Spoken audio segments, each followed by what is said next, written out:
Hello, everyone, and welcome to another episode of Marvel Therapy Group. We have a pretty special topic this week, as it is Mother's Day here in the United States. And so we are going to take this week to talk about marvelous moms. For this episode, it is just me. This is Joe. Things are getting pretty crazy with the other hosts' schedules. But I do have another special guest with me today, and while celebrating Mother's Day, I have my own marvelous mom. Say hi, Mom. Hi, Mom. Hi, I'm Joe's mom. I'm Jean. My mom apparently makes dad jokes. Interesting.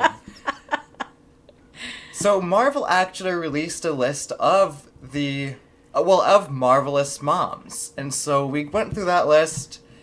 We found out which ones my mom actually knew about, because I am the comic nerd in the family. What I know about Marvel, I've learned from Joe. So we went to that list, picked up the ones that my mom knew, and added some that she would be more familiar with. So we have a list of 10 Marvel moms that we're going to go through.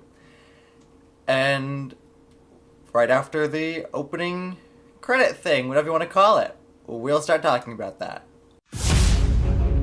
Dreaming about teaming up with a superhero? Heartbroken about the latest comic death? Do you find your conversations always turning to Marvel? Then welcome Marvelites to your therapy session. Join your hosts as we explore the realms of the Marvel Universe, taking you into new insights, movie reviews, and debates. Here, we won't try to cure any obsessions, but fuel them, because the world is better nerdy. Welcome to your Marvel Therapy Group. And we're back. So, who's the first Marvel mom on the Marvelous Mom list? Before I say who's first, I want to clarify that these are not our favorites in order. It's just how the list came out on Marvel. Oh, yeah, good. These aren't ranked at all. Right. So the first one is Invisible Woman. Some may know her as the wife to Mr. Fantastic. And do you know her name? Susan? Yeah. Sue, yeah. Sue Woo me. Yeah, and I only know this from Fantastic Four. The movie. Yes. Yeah. Yes, got to clarify, movie, not comic. Yeah. So they had 2 children, a boy and a girl. Franklin is the boy. Is he the oldest? Yeah. Okay. And I guess you described him as a mutant, a powerful mutant. Yeah, he was born with powers. I don't know if some extra force gave him powers or if he was born with them, but I think he was born with them, which would classify him as a mutant, I would think. Could it be from the nuclear explosion in outer space that just... It could be. Fused to his ever fiber of being? It could be, but I like mutants, so we're going to call him a mutant. And then there's Valeria, who we did a quick Google search of that character, and I came up with name origins where you came up with actual personality because I traits. used my Marvel app. Because I have one of those. We did find out that Valeria means very strong, powerful. So I guess her being very intelligent, like her father, would classify her name. Yeah, so Valeria doesn't have any powers that I found. She's just very super intelligent, even though she's only 6. Or maybe a little older at this point, but she's still a kid, and she's very smart. So while we're talking about very intelligent people and marvelous people, we still have Tony Stark on our brain. Where would she be as far as intelligence level with Tony Stark? Much smarter. Okay. Yeah. So way over the top. Yeah. Also, Franklin Richards, he has these extra dimensional powers.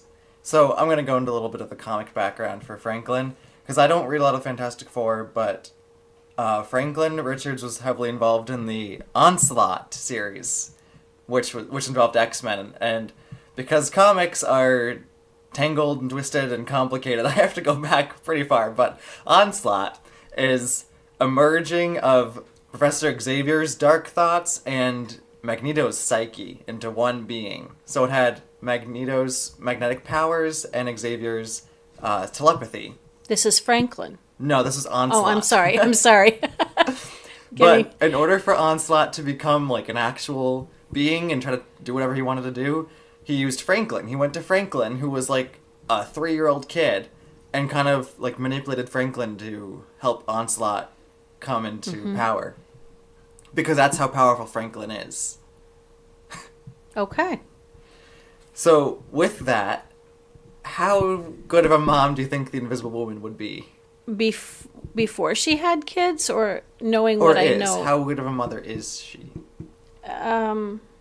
Based off the comics or the movies. She doesn't have kids in the movies, but... Right, she doesn't have kids in the movies. Maybe a little clueless, a little out of touch with their own abilities. It's possible, yeah. I mean, I don't think there are many great mothers in comics. Because, I mean, like this, there's always some force trying to act on their kids and turn them against each other, or, you know. Yeah. I mean, you'd mentioned The Incredibles earlier. I did, because Jack just, wasn't until Incredibles 2 that we really saw any kind of power coming from him, and then it was all over the place. Yeah. And even then, they'd left their kid to go save the world, but... Right. They still left their kid. Up to the father, and he did an awesome job. Yeah. Yep. So number 2? 2, yeah. Number 2 is Spider-Woman. And- Jessica Drew. Mm-hmm. For those of you who are into comics. And had a baby, Jerry. Yeah. And this was pretty new. This was like a social commentary, basically, showing that, yeah, we can have really powerful female characters, but let's see how they act. Like, they can be really powerful, but also be a great person, have a family life, and be a mom, and balance all of this. And it's a really powerful statement to have mothers in comic books. And interestingly enough, it says in a description that I read that Jessica Drew put her desire for motherhood on the back burner while she lived out a diverse superhero career. Mm-hmm. So to me, that would mean that she had her career first and then her children, but moms are always balancing career and family, so you have to wonder, even when she did have children, if she sometimes wanted to go back and do that caped crusader, save the world stuff. Yeah. Yeah, and again, this is really new, so they can... I'm sure they have a lot of stories planned for Jessica Drew and Jerry. I don't read Spider-Woman comics. I'm not too familiar with the character, so I don't even know who the father is, but this is the Marvelous Moms podcast. We're not talking about the fathers. Well, it's like any mom, there's always a little bit of sleep deprived, a little bit less energetic, frazzled people. Which would probably be more or amplified when you're a superhero. Absolutely. Aren't all moms superheroes? Yeah. Mm-hmm. Are we moving on? Sure. I really didn't know much about Spider-Woman. No. I know in the movies, Jessica Jones, who's number 3, didn't have any children, but in the comics, she has 2 children. 3? 2 children? 2.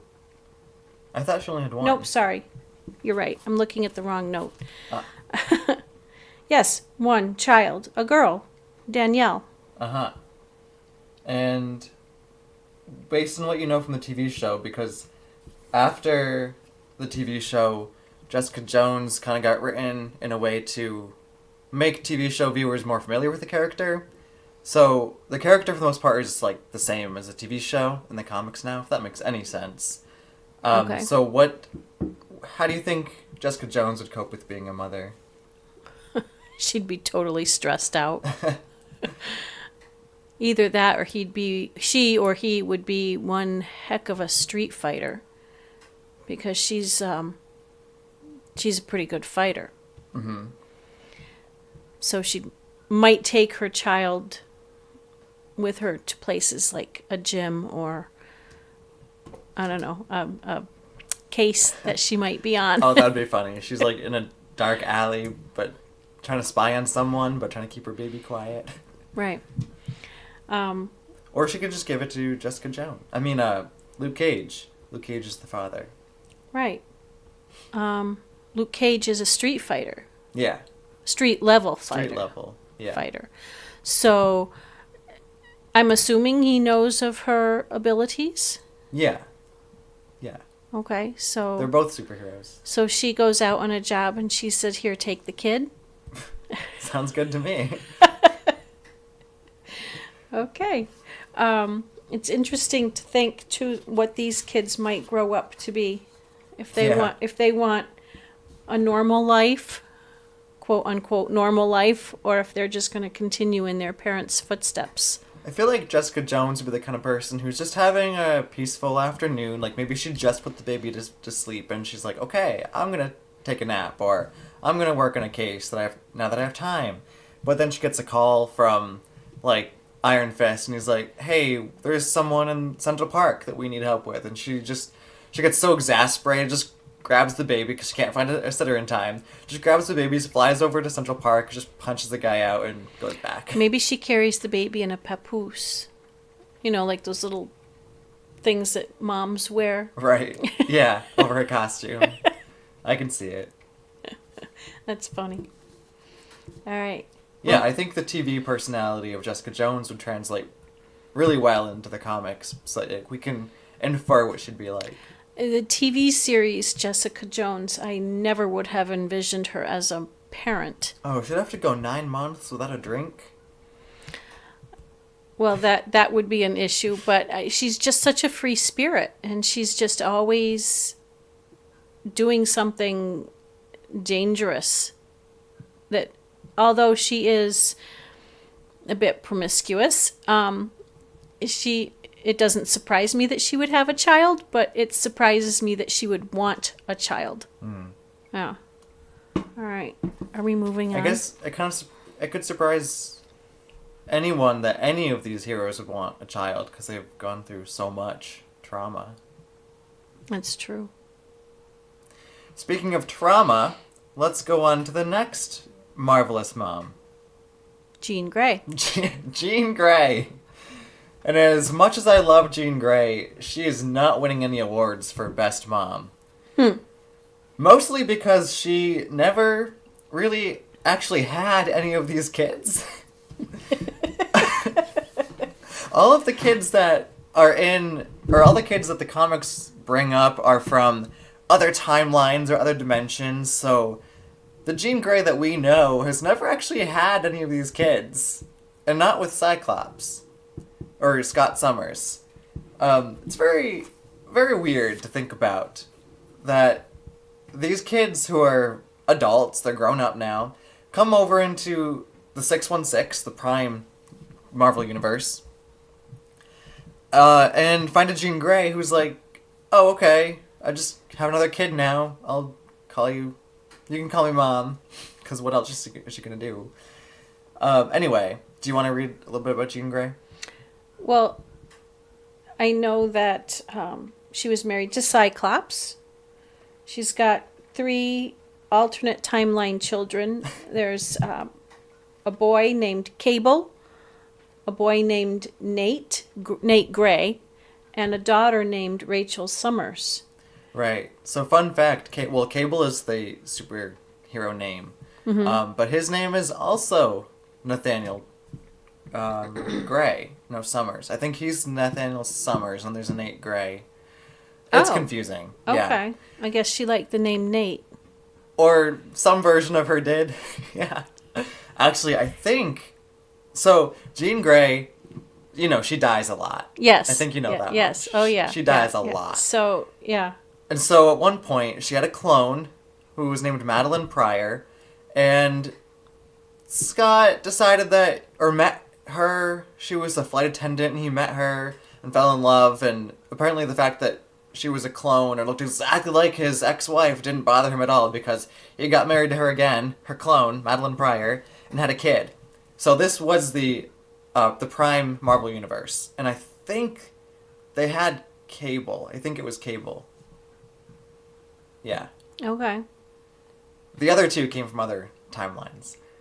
But either way, so Cable, he contracted a techno-organic virus and had to be sent to the future in order to be taken care of. But then they just, like, didn't check on the kid again because he was in the future. So when he grew up and the techno-organic virus was halted, he came back and he's a time traveler. Oh, I was going to say he might actually become a villain because he was just left by his parents in a futuristic world, and then would build resentment toward them and eventually become a villain. So, but he does come back. He comes back. He's a time traveler, so he goes wherever he wants to. Nate Gray is similar to Franklin Richards. He has these dimensional powers, and most recently that I know of, he like took all the X-Men and shunted them into the Age of X-Men, was what it's called, where everyone's a mutant, everyone's happy, but no one remembers like the other timeline. So he's a little twisted. And then who's the other one? Rachel Summers. Rachel Summers came from also the future, of course, or is dystopian, and mutants were hunted. And Rachel has telekinesis and telepathy again. So she was like brainwashed into being a hound for the mutants, to hunt down the mutants in her timeline.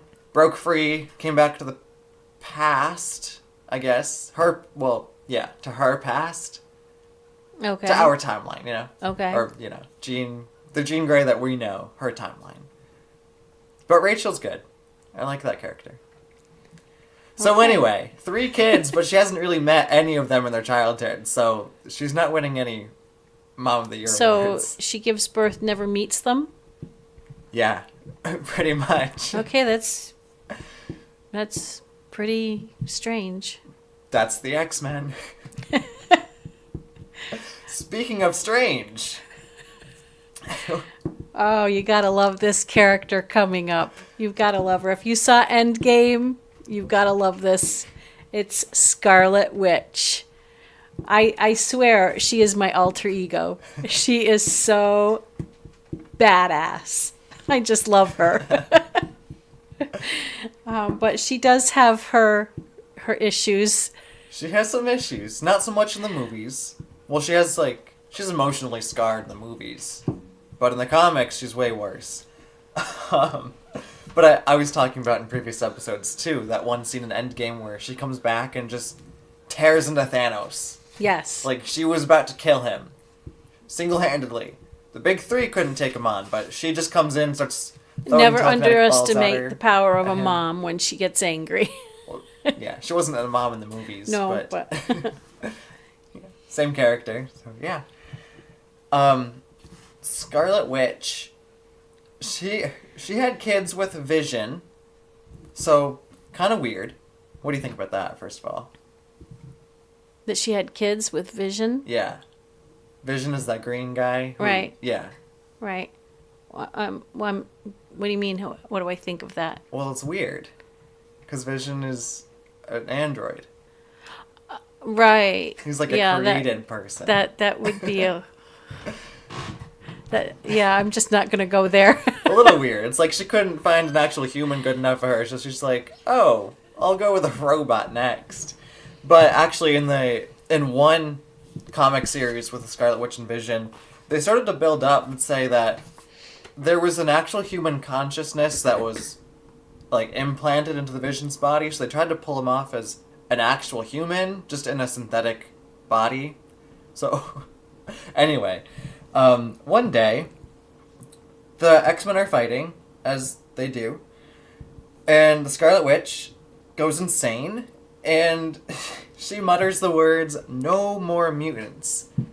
And because of her powers, her hex powers with probability, She eliminates the X gene from all but like 193 mutants on the planet, putting them towards extinction, but also creating a pocket dimension where called House of M. That was it. Where Magneto rules over over the humans and mutants.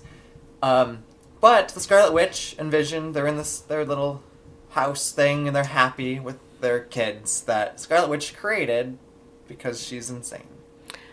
So she's not really a biological mom. She never really had these children. I think she did, and the kids died, which pushed her over the edge, which made her create them again in another dimension. Yeah. Okay. Yeah. So she definitely is a bit on the mentally incapacitated side. Right. So again, X-Men, and maybe a little weird. Hallucinogenic. Yeah. It's that aside, I still think she's one amazing fighter. Yeah. And I think that's just so rooted in the character that she has a lot of trauma. She has a lot of emotional issues. And that's how her character builds. Like, that's what her character's built on, too. Especially with her dad being Magneto. Yes, that would make for an interesting family reunion. Yeah. There's actually some, like, back in the 70s or 80s, there were, like, Thanksgiving issues where everyone would go over to the Scarlet Witch and Vision's house, and then Magneto would show up, and then it'll be like, whoa, are we gonna fight? And he's like, nah, I'm just here with my daughter on Thanksgiving. Just another normal Thanksgiving at the... Oh, okay, it's Scarlet... Oh. Well, that would...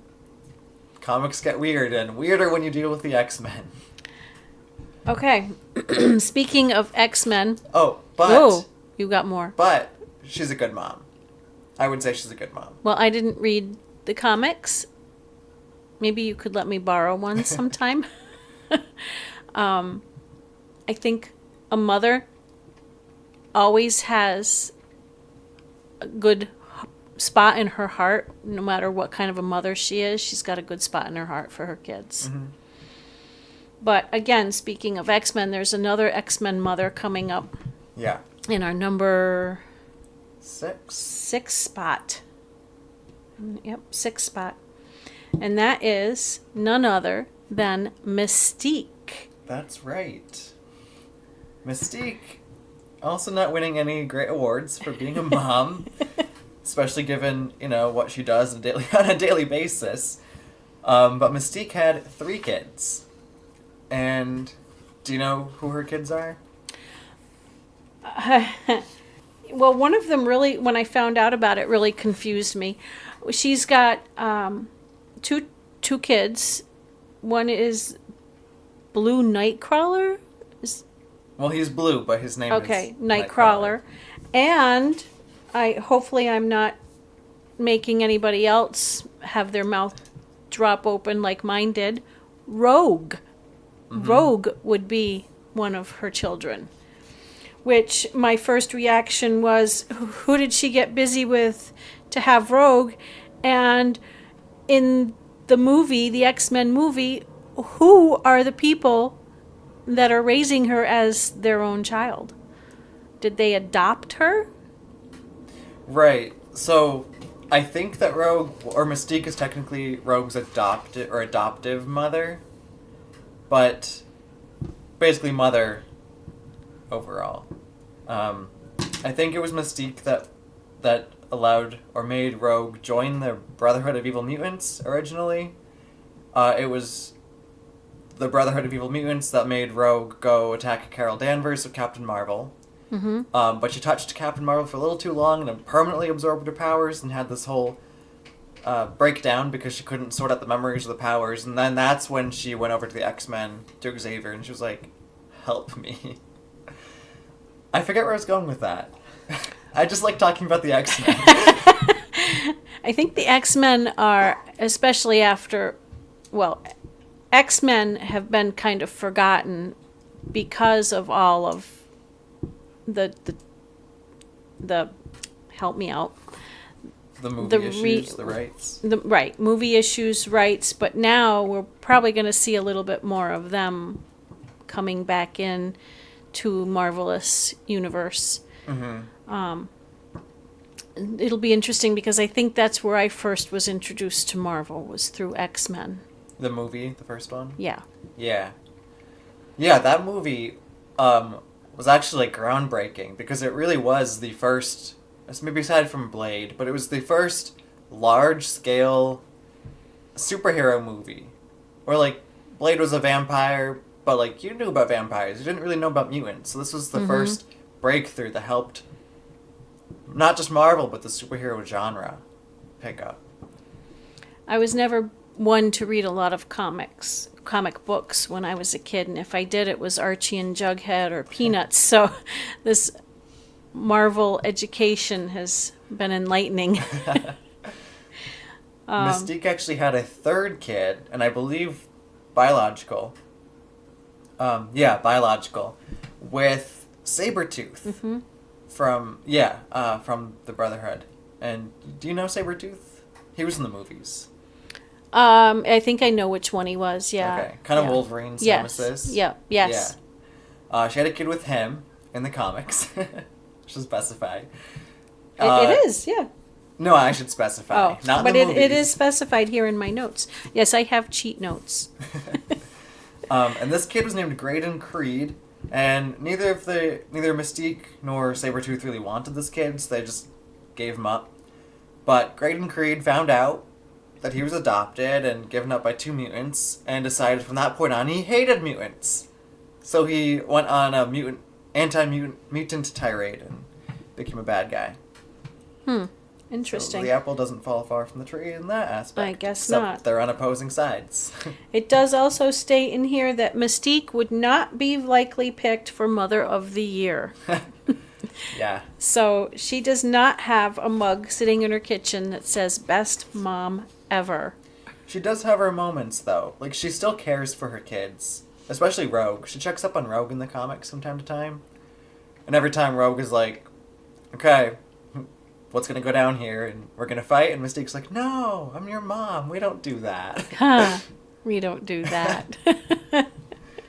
Yeah, I think I'd be a little leery of a mom coming to visit that was like Mystique. Yeah. Yeah. But why are you here? Here's money. I have no money. It's $10. Go. Leave me alone. Like, Rogue got married recently in the comics, and Mystique showed up, and she found out, and she was like, what are you doing here? Like, if you had to disguise yourself as someone else to sneak in, you clearly weren't invited. That's funny. But she was allowed to stay because she was her mother. Did she stay as herself? Yeah, I think so. Good for her. So there is a little bit of love and a little bit of motherly love. And so we're moving on to number 7 now. Yeah, who's a much better mother than like any of the ones we've mentioned so far. I have a lot of respect for this woman. She just exudes respect, I think. And that would be Thor's mom, Freya. Yeah. She's hard but fair, always elegant and composed. The extent of my Freya knowledge goes pretty much as far as yours, I think, and that's based off the movies. Yeah. Yeah. But, like, she would never be one of my favorite characters based on the movies, but in Endgame, she had a really good screen time and a really good character that one development. moment with Thor, that was really touching. Yeah, like, that was better than her whole role in Thor 1 and Thor the Dark World. That was a really good portrayal of her. She's got 2 children who are total opposites, and yet she loves and cares for each one of them just as much, as equally as she can, and tries to teach them right through adulthood. Yeah. And beyond. I mean, when one of your kids is called the God of Mischief, but you still manage to have a stable relationship with him, I think that's a pretty good motherly instinct. Yeah, she's just she's a very classy lady. I can see that. Very classy lady. Yeah. Do we want to go to number 8? Yeah, sure. No, yes, 8, sorry. 8 we kind of put on our list. It didn't come from the list that Marvel put out, but we felt that it was important to include her, and that would be Pepper Potts Stark. That's right. Again, based off of Avengers Endgame. Because, like I've said, we're never going to stop talking about that movie. No. But Pepper is, I think she's obviously from Endgame has proven to be a very loving, caring, nurturing mother. And I think that she will continue to be. I don't think that Morgan, who I have to say is not in the comics. Correct. But Morgan will, I think, always grow up knowing that both of her parents love her very much. Yeah, especially when one of her parents, spoilers, died to save all of reality. Yeah. Yeah. Before I found out that Morgan was not in the comics, I had commented to Joe, don't rule her out in future episodes. She's going to grow up. She's going to take after her dad. But then Joe popped my bubble and said, she's not in the comics. But I still say, in the future, if there is a character to be based off of Morgan Stark in the Endgame, don't rule her out. She's going to be an intelligent, worthy opponent.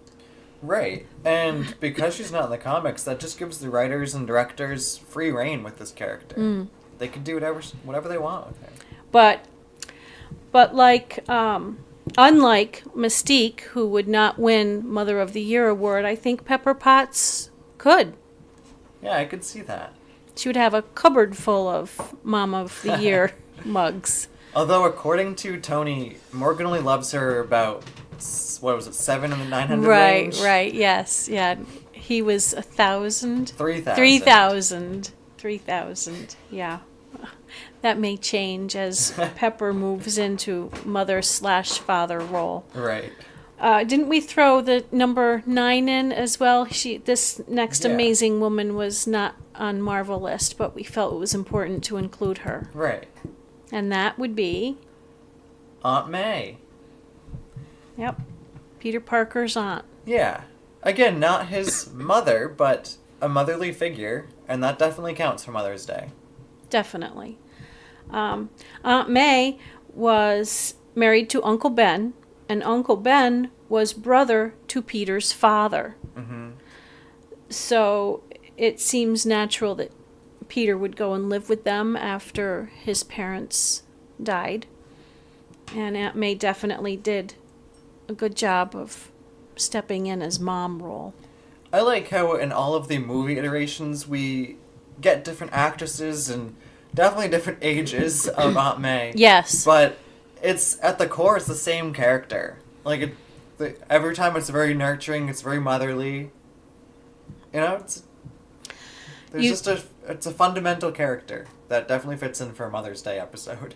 There were times where Peter would come in very late or come in with bruises or not check in with her, and she would be extremely worried and upset.